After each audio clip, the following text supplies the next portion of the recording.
তো বন্ধুরা, আপনি ফেসবুক প্রোফাইল হোক কিংবা পেজ হোক, সেই পেজ কিংবা প্রোফাইলে আপনি প্রতিনিয়ত ভিডিও আপলোড দিচ্ছেন নিয়ম অনুযায়ী, তবুও কিন্তু সেই ভিডিওগুলিতে আপনার ভিউস আসছে না।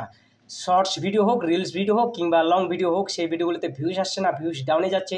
5খানা 10খানা ভিউস আসার পর কিন্তু আপনার সেই ভিডিওগুলি থেমে যাচ্ছে কিংবা আপনার রিচ ডাউনে যাচ্ছে। তো আপনার যদি প্রোফাইল হোক কিংবা আপনার পেজ হোক, সেটিতে যদি আপনার রিপোর্ট প্রবলেম থাকে, তাহলে কিন্তু কখনোই আপনার সেই ভিডিওগুলিতে ভিউস আসবে না কিংবা আপনার ভিডিওগুলি ভাইরালে যাবে না। কিংবা আপনার যদি সেই রিলস ভিডিওগুলি হোক কিংবা লং ভিডিওগুলি হোক, সেগুলিতে যদি আপনার কপিরাইট ক্লেম আসে কিংবা কপিরাইট স্ট্রাইক আসে, তাহলে কিন্তু কখনোই আপনার সেই ভিডিওগুলি কিন্তু ভাইরালে যাবে না। তো আপনি কিভাবে বুঝবেন যে আপনার রিপোর্ট প্রবলেম আছে আপনার প্রোফাইলে কিংবা আপনার পেজে? তো আমি এই থাম্বনেলটি দিয়ে দিয়েছি। এই থাম্বনেলের অনুযায়ী আপনি আমার প্রোফাইলে এসে আপনি এই ভিডিওটি দেখতে পারেন যে আপনার রিপোর্ট প্রবলেম সত্যিই আছে কি আছে নাই।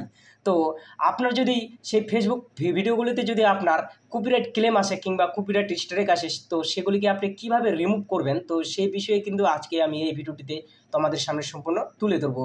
তো আই হোপ আপনি যদি আমার নবদেব চ্যানেলে নতুন অতিথি হয়ে থাকেন, তাহলে অবশ্যই চ্যানেলটিকে সাবস্ক্রাইব করে নোটিফিকেশনটি অন করে দিবেন। আর আপনি যদি ফেসবুক পেজ থেকে আমার ভিডিওটি দেখে থাকেন, তাহলে অবশ্যই পেজটিকে ফলো করে দিবেন। তো আই হোপ আর বেশি কথা বাড়াবো না, চলো ভিডিওটি শুরু করি। তো সর্বপ্রথমে আমরা ফেসবুক প্রোফাইলটাকে ওপেন করব এবং ওপেন করার পর এখানে আমরা দেখতে পাচ্ছি 3 ডট লোগোটা। তো এখানে আমরা ক্লিক করব। এই 3 ডট লোগোতে ক্লিক করার পর একটু নিচে চলে আসব। এখানে আমরা দেখতে পাচ্ছি হেল্প সাপোর্ট। এই হেল্প সাপোর্টে আমরা ক্লিক করব। এই যে এখানে হেল্প সাপোর্ট, এটাতে আমরা ক্লিক করব। এখানে ক্লিক করার পর এখানে আমরা দেখতে পাচ্ছি কি যে সাপোর্ট ইনবক্স। এই যে সাপোর্ট ইনবক্স, এই সাপোর্ট ইনবক্সে আমরা ক্লিক করব। সাপোর্ট ইনবক্সে ক্লিক করার পর এখানে দেখব যে ইওর অ্যালার্টস। এই যে ইওর অ্যালার্টস, এই ইওর অ্যালার্টসে এখানে আমরা আদৌ চাপ দেব। এখানে দেওয়ার পরে এই যে আমার এই দুখানা কপিরাইট এসেছে, এই দুখানা কপিরাইট এসেছে। তো এই দুখানাকে কপিরাইট থেকে রিমুভ করার জন্য আমরা যে কোনো একটা ভিডিওর উপরে ক্লিক করব।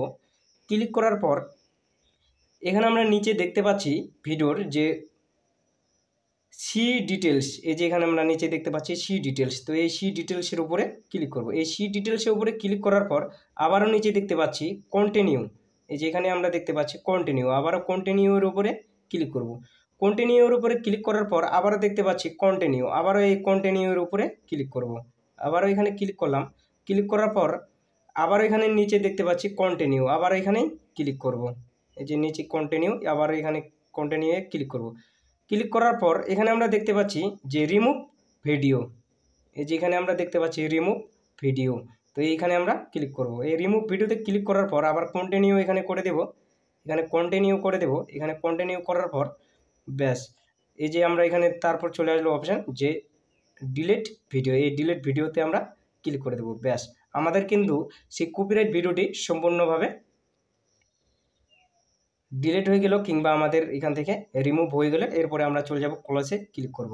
তো যাওয়ার পরে ব্যাস, আমরা যদি এবার নতুন করে আবার সেই অপশানটিতে নিয়ে এসে যদি দেখি, তো তাহলে আমরা দেখতে পাবো যে এখানে আমার 2খানা ছিল, এখানে আমার 2খানা ছিল, কিন্তু এবারে 1খানা রয়ে গেছে।